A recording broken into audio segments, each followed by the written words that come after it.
की निफ्टी की दिग्गज कंपनी एचडीएफसी बैंक के नतीजे आएंगे और एचडीएफसी के साथ मर्जर के बाद आज पहली बार एचडीएफसी बैंक के नतीजे घोषित होंगे। तो इस बार के नतीजों से क्या अनुमान है और सबसे अहम बात इस बार के नतीजों में ये होगी कि बैंक की तरफ से कमेंट्री किस तरीके की निकल कर आ रही है, उनके मार्जिन्स को लेकर, उनके डिपॉजिट ग्रोथ और क्रेडिट ग्रोथ को लेकर। ये काफ़ी इंपॉर्टेंट होगा देखना आने वाले समय के लिए। पूरे नतीजों का पूरा अनुमान लेकर हमारे साथ हर्ष जुड़ चुके हैं। हर्ष, बताइए। जो नेट इंटरेस्ट इनकम का नंबर है, आंकड़ा है 28,500 करोड़ के आसपास। अब परसेंटेज में बात नहीं करेंगे क्योंकि ये नंबर्स कंपेरेबल नहीं हैं लास्ट ईयर या लास्ट क्वार्टर में। अब एचडीएफसी और एचडीएफसी बैंक का मर्जर हो चुका है तो ये कंबाइंड नंबर्स रहेंगे, यही एक्सपेक्टेशन है। तो 28,500 crore combined net interest income का नंबर एक्सपेक्टेड है। जब ऑपरेटिंग प्रॉफिट की बात करें भी 23,000 करोड़ और का ऑपरेटिंग प्रॉफिट एक्सपेक्टेड है एचडीएफसी बैंक से ये क्वार्टर में। और जब प्रोविजंस का नंबर देखें तो अराउंड 3100 करोड़ और का प्रोविजंस नंबर एक्सपेक्टेड है Q2 में। ओवरऑल जब कॉन्टेक्स्ट सेट करें, profit after tax around 15,000 crore के आसपास एक्सपेक्टेड, 14,800 हमारे पोल के मुताबिक। लोन ग्रोथ और डिपॉजिट ग्रोथ दोनों काफ़ी हेल्दी रहे हैं ये क्वार्टर में, ऑलरेडी वो नंबर्स डिस्क्लोज्ड है। लोन ग्रोथ जो कि अराउंड 5% सिक्वेंशियली था, डिपॉजिट ग्रोथ 5% भी 5% प्लस था।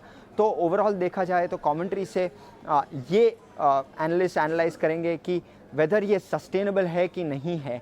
ये एक की मेजर होगा। दूसरा होगा मार्जिन्स। जो मार्जिन का नंबर है नेट इंटरेस्ट मार्जिन्स का, वो अराउंड 3.7% के आसपास एक्सपेक्टेड है ओवरऑल मार्जिन्स।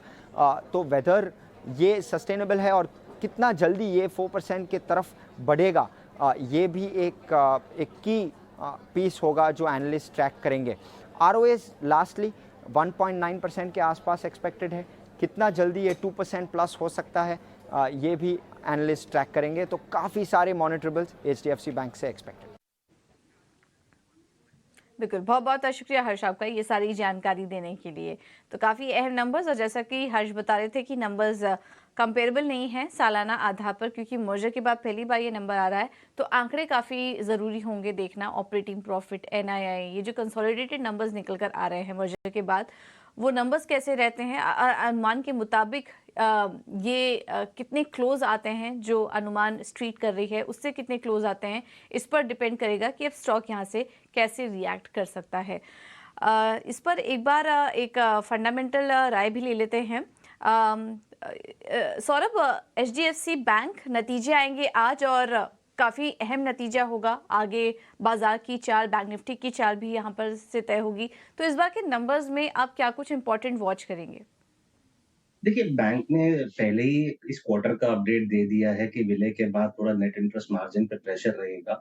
और मैं ये समझता हूँ कि ये इंडस्ट्री वाइड फिनोमिना है, क्योंकि बैंकिंग सेक्टर को जो ब्याज बढ़ने से मदद मिल रही थी, वो कहीं न कहीं अब खत्म हो गई है। कॉस्ट ऑफ फंड्स बढ़ रहे हैं और यील्ड ऑन फंड्स थोड़े घट रहे हैं।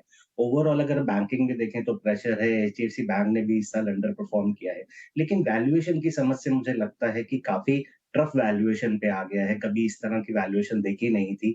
1-2 तकरीबन साल हो गए, बैंक अच्छा नहीं चल रहा है, प्राइस ने अच्छा परफ़ॉर्म नहीं किया।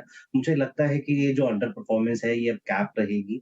मार्केट परफ़ॉर्मर बैंक को ज़रूर बनना चाहिए और एक 15-20% का growth with pristine balance sheet और विलय के बाद जो सिनर्जीज़ आएँगी अगले 2-3 क्वार्टर में, उसका भी फ़ायदा मिलेगा। लंबे निवेश के लिए मुझे लगता है कि काफ़ी समय निकल गया है अंडर परफ़ॉर्मेंस का। यहाँ से मैं समझता हूँ थोड़ी परफ़ॉर्मेंस बेहतर होनी चाहिए।